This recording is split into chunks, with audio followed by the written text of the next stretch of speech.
ముఖ్యమంత్రి కేసీఆర్ తో మంత్రులు కడియం శ్రీహరి, లక్ష్మారెడ్డి భేటీ అయ్యారు. డీజీపీ అనురాగ్ శర్మ కూడా వీరితో సమావేశమయ్యారు. సిఐడి నివేదికలో పేర్కొన్న విషయాలను డీజీపీ వివరిస్తున్నారు. ఎంసెట్ వ్యవహారంపై ప్రభుత్వ నిర్ణయం మరి కాసేపట్లో ప్రకటించే అవకాశం కనబడుతోంది. ఈ సమావేశంలోనూ యూనివర్సిటీల వీసీల వ్యవహారం పైన చర్చ జరగబోతోంది.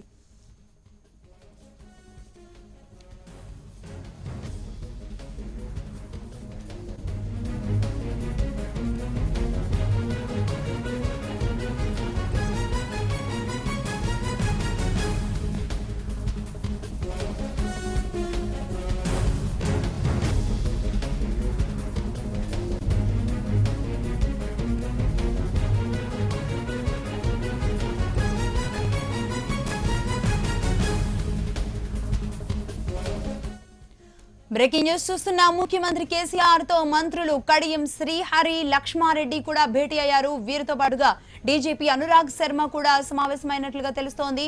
సిఐడి నివేదికలో పేర్కొన్న విషయాలను డీజీపీ సీఎం కి వివరిస్తున్నారు. ఎంసెట్ వ్యవహారంపై ప్రభుత్వ నిర్ణయం మరి కాసేపట్లో ప్రకటించే అవకాశం అయితే కనబడుతోంది. ఈ సమావేశంలో మొత్తం యూనివర్సిటీల వీసీల వ్యవహారం మీద కూడా చర్చ జరుగుతోంది.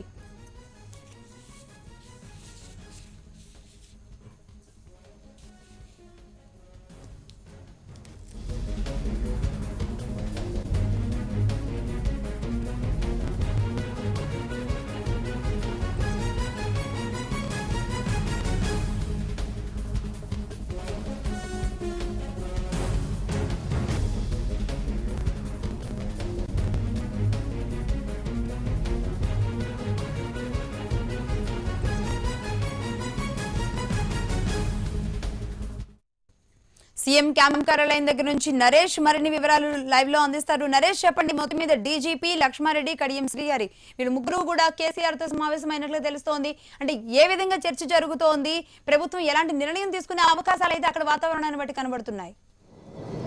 లక్ష్మీ క్యాంప్ కార్యాలయంలో 3 గంటలకు సమావేశం ప్రారంభమైంది. ఇందులో ప్రధానంగా ఉన్నత విద్యకు సంబంధించి పూర్తి స్థాయిలో ప్రక్షాళన చేయాలని చెప్పి కూడా సీఎం నిర్ణయించిన నేపథ్యంలో అందరూ వైస్ ఛాన్సలర్తో సమావేశం అయ్యారు. అదే సందర్భంలో ఎంసెట్ 2కు సంబంధించి లీక్ వ్యవహారం కూడా రాజకీయంగా కూడా పెద్ద ఎత్తున దుమారం రేపుతా ఉంది. ఎందుకంటే తెలంగాణ ప్రభుత్వం అత్యంత ప్రతిష్టాత్మకంగా భావించిన ఎంసెట్ 2 లీక్ అవడం పట్ల కూడా ప్రభుత్వం కొంత అప్రతిష్ట పాలైంది. అయితే ఇప్పటికే నిందితులు దొరికారు. దీనికి సంబంధించి ఎవరెవరు లీక్ చేశారు మొత్తం దానికి సంబంధించి ఇప్పటికే పూర్తి స్థాయిలో కూడా ప్రభుత్వానికి సిఐడి కానీ లేకపోతే డీజీపీ కానీ నివేదిక అందజేయడం అయితే రద్దు చేయాలా వద్దా అన్న ఒక సందిగ్ధత వాతావరణం మాత్రం కొనసాగుతుందని చెప్పుకోవచ్చు. ఎందుకంటే పెద్ద ఎత్తున కూడా విద్యార్థులు సెక్రటరియట్ నిన్నటి నుంచి కూడా సెక్రటరియట్ కానీ లేకపోతే ఇతర మంత్రులను కూడా కలవడం జరిగింది.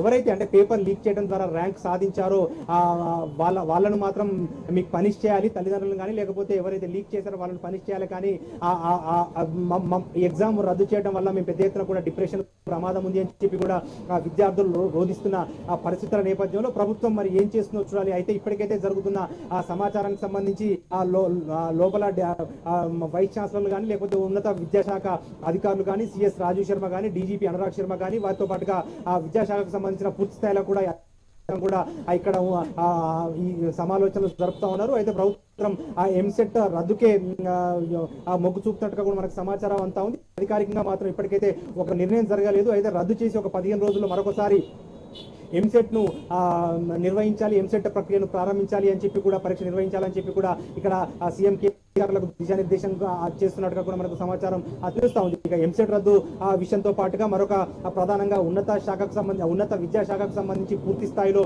ప్రక్షాళన చేయాలని చెప్పి కూడా సీఎం కేసీఆర్ భావిస్తున్న హుటాహుటిన వైస్ ఛాన్సలర్ దాదాపు 8 వైస్ ఛాన్సలర్లను కూడా నియామకం చేయడం జరిగింది. తెలంగాణ రాష్ట్రం వచ్చిన తర్వాత కూడా వైస్ ఛాన్సలర్ల నియామకం జరగలేదు. 2.5 సంవత్సరాల కాలంగా వైస్ ఛాన్సలర్ లేకపోవడం వల్ల విశ్వవిద్యాలయాలు గతంలో ఉమ్మడి రాష్ట్రం ఉన్నప్పటి నుండి కూడా విద్యాలయాల వర్సిటీలో పెద్ద ఎత్తున కూడా సమస్యలు పాతుకపోయాయి.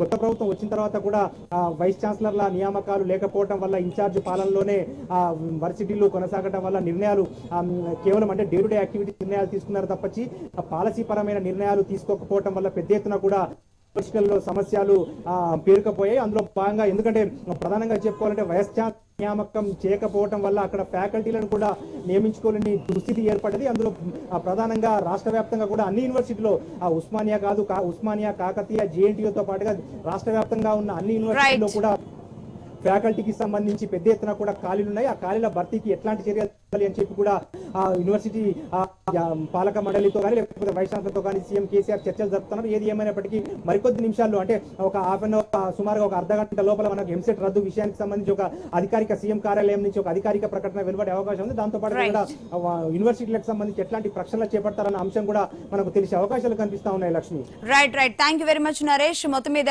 టీఎస్ ఎంసెట్ 2 మీద ప్రభుత్వం మరి కాసేపట్లో నిర్ణయం తీసుకోబోతోంది. అది సూత్రప్రాయంగా తెలుస్తున్న విషయం, రద్దు వైపే మొగ్గు చూపుతున్నట్లుగా తెలుస్తోంది. ఏదేమైనా అధికారికంగా ప్రభుత్వం ప్రకటించే వరకు కూడా ఇది సందిగ్ధత నెలకొన్న పరిస్థితి అయితే మనకు కనబడుతుంది.